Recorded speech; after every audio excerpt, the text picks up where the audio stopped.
पूरी पाकिस्तान की कौम को मुबारकबाद देना चाहती हूँ। आज सिर्फ ये मुझे नहीं लगता कि ये हमारी ज़ाती जीत है, आज पाकिस्तान की जीत हुई है, क्योंकि आज इंसाफ की जीत हुई है। जिस बात की हमें उम्मीद थी, जिस बात का हमें अंदाज़ा था कि जब सुप्रीम कोर्ट में ये केस जाएगा तो वहाँ पर ये सबके सामने आ जाएगा कि इस केस की कोई टांगे नहीं है। ये एक इंतकाम पे मबनी केस था, ये पॉलिटिकल विक्टिमाइजेशन का केस था, और आपके सामने आज मेरिट पे दोनों खान साहब को और मेरे वालिद शाह महमूद कुरैशी साहब को बेल मिली है। यही बेल अच्छा होता कि उन्हें सेशंस कोर्ट से मिल जाती, अच्छा होता कि यही बेल उन्हें हाई कोर्ट में मिल जाती, मगर बहुत ही अच्छा हुआ कि आज सुप्रीम कोर्ट ने उन्हें ये बेल ग्रांट की है। और मैं एक और चीज़ कहती चलूँ, सिर्फ बेल नहीं ग्रांट की, अगर आप कोर्ट रूम में बैठे होते तो आप भी ये देख सकते, बहुत दिलचस्प नज़ारा था कि प्रोसिक्यूशन जो केस बनाने की कोशिश कर रही थी, जब जज साहब उनसे सवाल पूछ रहे थे तो पीछे सब कह लगा रहे थे, क्योंकि जज साहब के तीनों जो जज साहिबान हैं, मोहतरम जज साहिबान हैं, उनकी शक्ल पे भी एक अंग्रेज़ी में जिसे कहते हैं बिविल्डरमेंट, वो परेशान थे, उनको समझ ही नहीं आ रही थी कि एक लॉ का, कानून का तालिब इल्म, एक बिल्कुल बहुत ही आला दर्जे के वकील इस तरह का मज़ाहिका खेज केस कैसे बना सकते हैं। तो आज हमें बहुत खुशी हुई है कि मेरे वालिद को बेल मिली है, खान साहब को भी इस केस में बेल मिली है, जैसे कि वो हकदार थे इसके। अफसोस सिर्फ इसका है कि 4 माह से ज़्यादा उन्होंने जेल में गुजारे। वो बिल्कुल बेकसूर थे, और एक बेकसूर आदमी ने 4 महीने से ज़्यादा बहुत ही मुश्किल वक्तों में कैद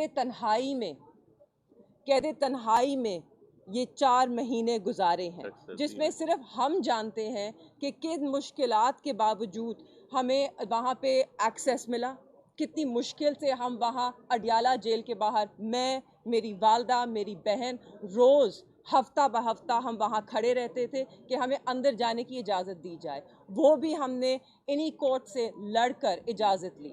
जब हम वहाँ अंदर पहुँचे तो हम ही जानते हैं कि कितना हमें इंतज़ार करना पड़ता था, किन मुश्किल हालात में हमने इस सब का सामना किया है और करते रहेंगे, क्योंकि हम ये सिर्फ अपने लिए नहीं कर रहे।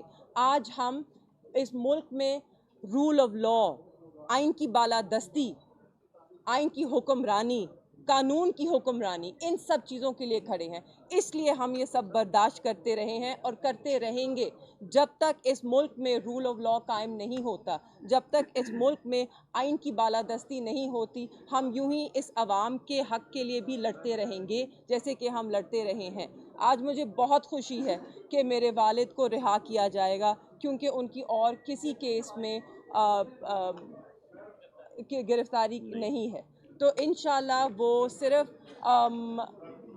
रिहा नहीं हुए, मगर वो इलेक्शंस में भी हिस्सा लेंगे और पाकिस्तान तहरीक-ए-इंसाफ की जो कैंपेन है उसको जहां तक हो सका लीड करेंगे। आप सब जानते हैं कि आजकल यहाँ पर जलसे जुलूस का किसी ने पूछा, मगर मैं बताना चाहती हूँ कि पाकिस्तान तहरीक-ए-इंसाफ के